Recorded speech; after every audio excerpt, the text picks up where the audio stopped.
everyone, it's Jen. Welcome back. So today I have a little bit of a chatty vlog to share with you my experience of trying to get back from our California vacation. Along with this, I have some book titles that came to mind through this experience that I thought would be fun recommendations for you.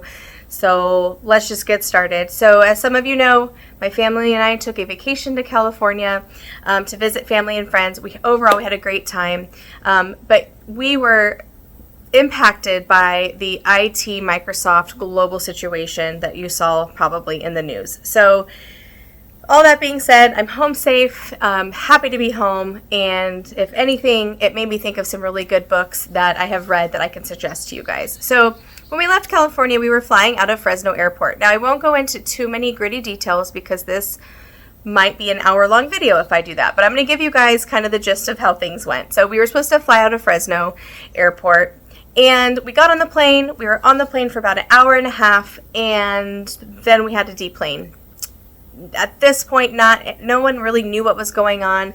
I will say the pilot did a great job of informing us, about what was going on as he got information. Eventually, we got off the plane, and it was about 2:30 in the morning because, of course, it was a red-eye flight before things were starting to hit the news. And I said, okay, you know what? We need to find a hotel. Couldn't find a hotel very easily. Did find a hotel. It ended up being a very sketchy, horrible hotel experience I won't go into names because I don't want to go there, but just know I will never be staying at that hotel again, and God was watching over us to make sure we all stayed safe in that hotel. And go back the next morning after, I don't know, maybe an hour of sleep that I got to stand in a very long line, about 4 hours, to reschedule our flight. We couldn't reschedule the flight the night before because everyone's system was down. So we rescheduled our flight. The only downside was it was going to be the next day, another red eye out of San Francisco Airport. So I rented a car, drove 5 hours to San Francisco Airport. We get there, we spend all day pretty much, from 12 o'clock till 10 o'clock at night when we're supposed to get ready to board this plane, to spend the day at the airport, and then that flight got canceled. So then I stayed in a 3 to 4 hour line and got a hotel voucher for one night. They were able to reschedule our flight again, same airport, 2 nights later, red-eye flight. So we decided, okay, we'll just hang tight. Unfortunately, they didn't have enough hotel vouchers, so I had to come back the next day and stand in line again to get my now 3rd night in a hotel voucher from Delta. I will say, it was frustrating. I tried to call online. There was like a 9-hour hold wait. If you were in line to ask a question, it was hours in line. But I will say every Delta agent that I spoke with, from the pilot from the first flight to eventually people on the phone, also, of course, the employees that were at the gate trying to help everyone out. Everyone was so nice and calm. There wasn't any big issues. I kind of actually felt bad for them because you could tell the stress on their faces of just trying to, give this bad news to people and trying to get the stress of getting everyone rescheduled and dealing with a situation that they weren't prepared for, that no one could have, knew was coming, kind of thing. So Delta has also been reimbursing me for my out-of-pocket expenses, so that has been great too. So overall, the customer service trying to fix this problem has been 2 thumbs up. And the second flight was canceled. So we get a 3rd flight out of San Francisco scheduled for 2 nights later, another red eye. Got another hotel voucher. We decided to make the best out of our time. We took a lift down to San Francisco, saw the Golden Gate Bridge, went and did some touristy things, and ended up having a really great day. Then we go back to San Francisco Airport, ready for our flight. Everyone, 3rd time's a charm. We are ready to go home. We are beyond... no one has clean clothes at this point. Everyone wants to sleep in their own bed. My kids are both missing work. I'm missing work.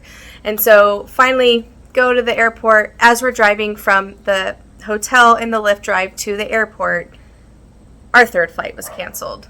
And this is kind of when I started breaking down a little bit, very frustrated.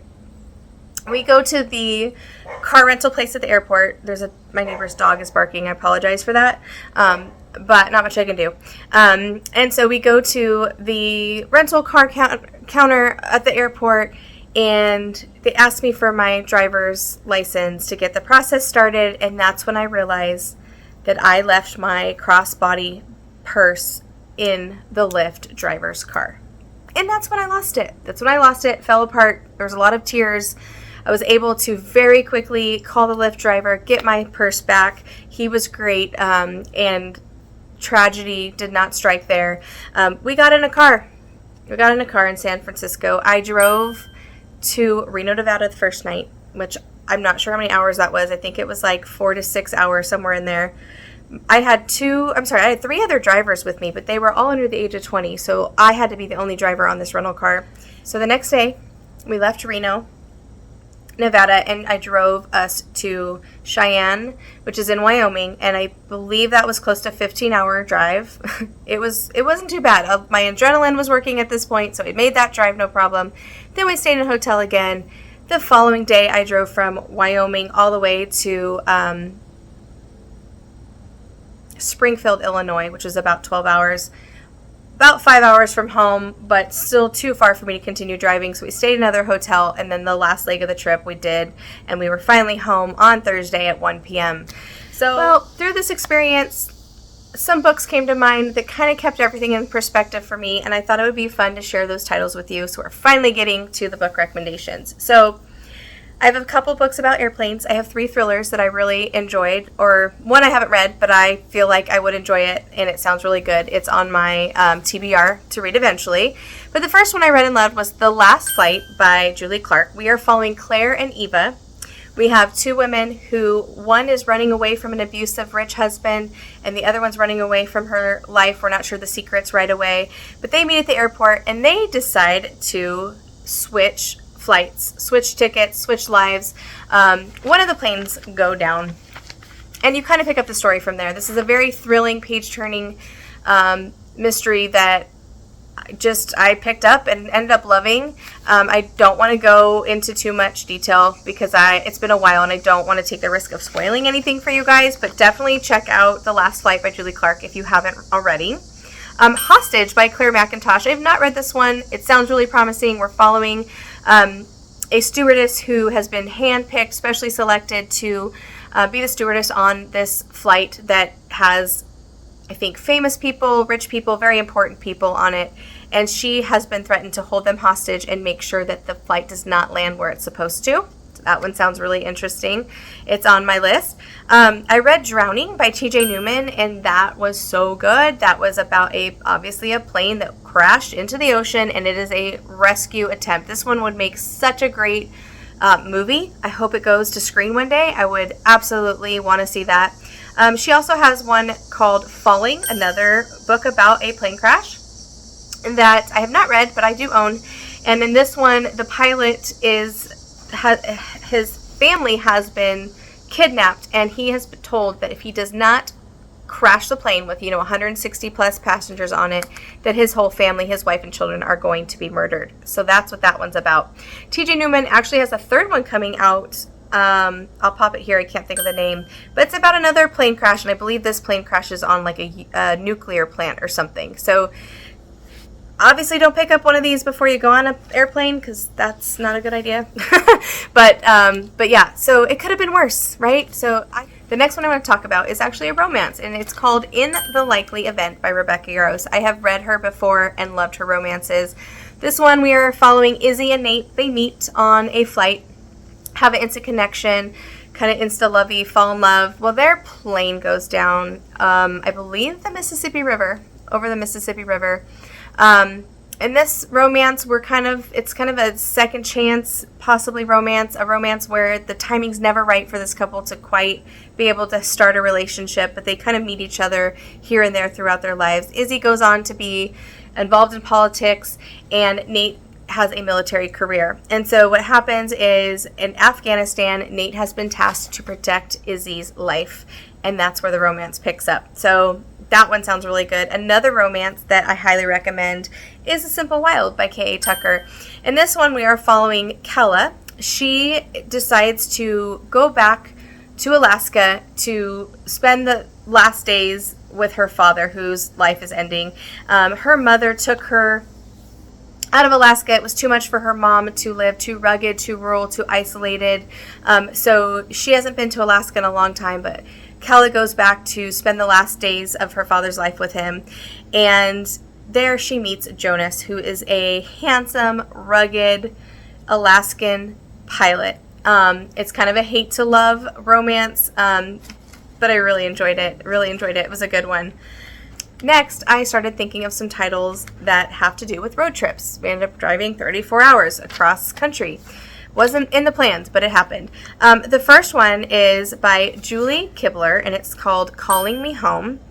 This one we're following an 89-year-old named Isabel and a 30-something-year-old single mom named Dory. Dory is Isabel's hairdresser.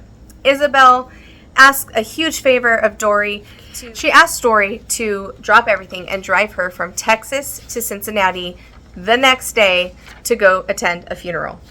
And Dory has no idea what the heck's going on. Dory is struggling with her teenage son. She has a new man in her life, so she's kind of looking for an adventure a weekend away. So she decides to take Isabel on this road trip. And along the way, you find out whose funeral it is, what is going on there. It was so good. Another one, I think picked this one up at the library just randomly and really enjoyed it. I don't hear too much about it. It is a little bit more of a backlist. But you have two timelines. You have a 1930s forbidden romance. You have modern day friendship. And as these ladies go on this road trip, they become close friends. They discover a lot about themselves and each other. And it was so good. This is, again, a title I don't hear much about, so check it out if you get the chance. Next one is The Road Trip by Beth O'Leary. I have not read this one. This one we're following two sisters. Addie, one of the sisters' names is Addie, and they are driving together to northern Scotland to go to a friend's wedding, and they get into an accident that totals Addie's car, and the person driving the car was Dylan, who is her ex-boyfriend of 2 years. They had a very traumatic breakup, so they end up having to all ride together to the same wedding, and you kind of following it from there. I know you're going to be confronting their relationship. Who knows? Maybe they get back together. Maybe it's a second chance. Maybe it's not. But that was something that popped in my head. I've not read it yet, but Beth O'Leary is an author I do enjoy. Next one is He Started It by Samantha Downing. I love this one. I feel like it's one of her more underrated books, but I thoroughly enjoyed it. We're following Beth, Portia, and Eddie. They are three siblings who have been estranged from each other, and their very wealthy great-grandfather passes away. And there's a note left for them that in order for them to get their inheritance, which is a very large sum, they have to travel across the country together. This one, without giving too much away, it's very thrilling. It's definitely a suspenseful mystery. But in this one, you're going to have themes of inheritance, secrets, resurfacing memories that are traumatic for these siblings. You have a missing person, you have a mysterious car following them, and you have a body in the trunk. And I'm just going to leave it there. Loved it. That was such a good one. Mostly true story of Tanner and Louise. We are following Tanner and Louise. Tanner is a 21-year-old who has been tasked with taking care of Louise, an older, feisty woman who drinks her vodka every night, and she's got a big personality and a lot of secrets. And these two go on a road trip adventure. We will have a jewelry heist in this one. You have a mystery in this one. You have found friendship in this one. They go on this great adventure. I won't say more because I don't want to spoil anything, but that one was also a great read. So that's all I have. Thanks for listening. Thanks for taking time out of your day to watch my video and listen to me rant about my very long road trip home. I hope you find some of these titles are new to you and sound interesting and you pick them up. And as always, comment down below. Love chatting with you down there. Happy reading, and I will see you in my next video. Bye.